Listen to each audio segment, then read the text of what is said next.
Hi, everyone. Welcome to day 8 of my 77-day video challenge, where today I'll be talking about change.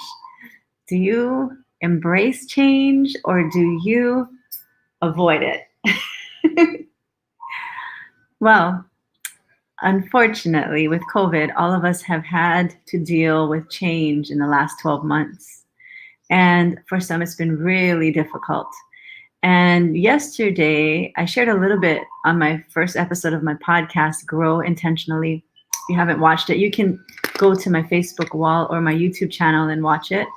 I shared about how when I retired and I had all these life changes happen last year, I went into a bit of a slump, a bit of a slump for sure. I was laying on the couch and I really felt hopeless. So this idea of making transitions is something we always do. We're always doing it, from birth to graduation to puberty to old age. We're constantly evolving and changing, yet we don't really think about the emotional aspects of dealing with that change because we just go through it. So what I wanted to let you know is there are phases to transitioning in our lives. And so you can find out where you're at. And also, if you're just watching or you're watching on the replay, type in the comments and let me know where you're watching from. I'd love to communicate with you. So first of all, the question is, do you embrace change? Say yes or no in the comments. Do you fight change? Okay, those are the two comments I'd like to hear from you about. And then let me tell you about the phases. So there's 3 phases, and it's kind of funny, but I've been reading so many books on audio, on paper. I mean, I've been consuming so much information for over a year now. And one of the things I did when I was in that slump and I was laying on the couch was read a book about transitions. And I learned that there's a social scientist. He was a Dutch social scientist, and he was the one that was coined the phrase "rites of passage." His last name was Van Gennep, the social science. So, anyways, what he said is there's 3 phases, and he said that number 1 is separation, the second one is the gap, and the third one is incorporation. So, to make it more normal, like for you and me, let me just say the first phase is endings. The second phase is the neutral zone or the gap, where I call the gap. And the last phase is the new beginnings. So for us with COVID, and I'll just use that as an example because we can all relate to that right now. So with COVID, a lot of us are still angry, frustrated. I know I was like that. I was like that. I still kind of get a little bit like that, but I'm a little more understanding.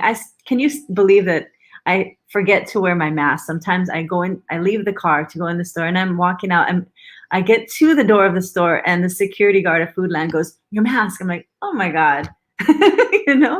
So before, I would get angry about that. I would be so pissed off. Like this whole vaccination thing, like, I don't know where you fall on that, thing, but like some people could choose to be angry that people who do not want to get the shot are seeing that there's benefits to getting the shot. So there's like this controversy that separates us, right? So knowing where you're at in this process of transition is so important because you know what's coming and you know that you're going to get through it. Okay, so that's the first one, is endings. And for me, I found that I was helping some of my flight attendant friends in their transition out of the business, out of flying, into their new retirement life. And what I realized in my funk was people prepare you for retirement, telling you, save your money, you got to save for retirement, you got to put your money in your 401k. But nobody tells you about the emotional hardship of dealing with this new transition that should be joyful. And for some it is, because they have planned it out to be that way. But for some who really want to stay active, and they have a different idea of what their retirement years are going to look like. That's a hard jump to go from being busy to being alone, especially in the pandemic. It's not easy. So that is kind of a symbolic way of dying, when we let go and of the endings. And for some people, we choose to hold on to that, and that causes suffering. That attachment causes us to suffer. So that's a choice. That's a choice for us to stay in the past and keep our feelings on something that you wish you could still have. It could be a relationship, it could be a career, a person, a thing. People get attached to their cars. So it could be anything like that. I don't see anybody commenting yet. So go ahead and comment if you're here.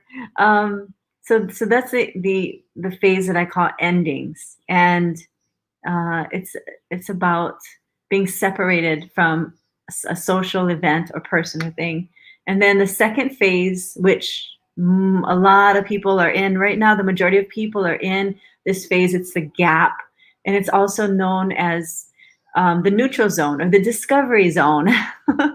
So a lot, being separated socially. We are social beings. We love to interact with people, and so it's been hard to be separated during the pandemic and not being able to hug it. I'm a hugger. It's hard to know, like, are you a hugger? Like, you see your friends, you're like, are you hugging? Are you not hugging?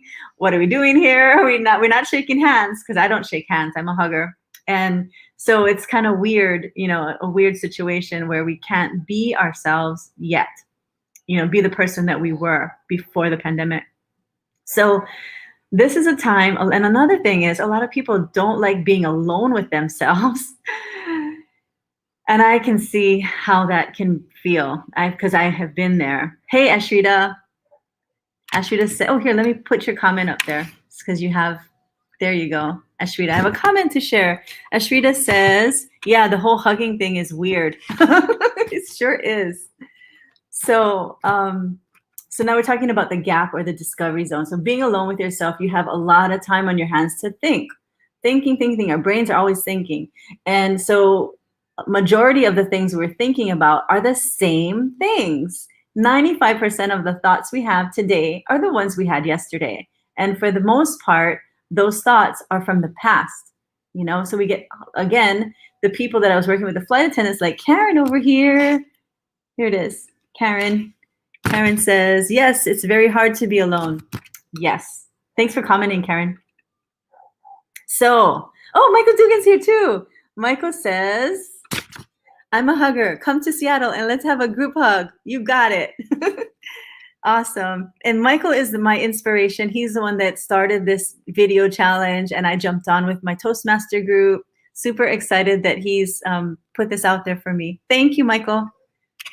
And so we're talking about the gap in this neutral zone, being alone with ourselves, and realizing that the old way that we were being is not who we are now. So it's kind of uncomfortable. We're living in this zone of kind of like clay or something, like it's soft and you can be molded, but you don't know what shape you want to put it in yet. So that is the uncomfortable zone. But the light at the end of the tunnel is the third phase of transition, which is the new beginnings. And this is when we start to get back into action in our lives. And so for a lot of us, what does that mean? Because our lives have taken a whole different direction. I mean, I know I talked to a lot of mothers who are homeschooling now. They never did that before. They're kind of irritated, but so again, that's a choice, to be irritated or to choose it as an opportunity to nurture their children one-on-one. So everything we think can be changed. Our perspectives can be changed and shifted to be more positive, but it's up to us to see that and to realize the beauty and the blessings that we have every single opportunity we have. So, okay, this new beginnings, it's exciting times because, we're not going to go back to who we were before the pandemic. That was the old us. So now, who do we get to be? We have an opportunity to be whoever we want to be, because our identity is constantly changing if we choose it to be. And so we can reinvent ourselves and become what we want, what we've always wanted to do or pursue, or the lifestyle we want to have. Maybe it's more a closer relationship, or it's volunteer work, it's more giving, maybe it's more self-care and self-love. I mean, there's so many different steps we can choose to take in our lives right now to move forward out of our lives into the next version of ourselves. So I just wanted to share that with you, because I think it's really important for us to see the light at the end of the tunnel, and to be thinking of that person that you want to be at the end of another year.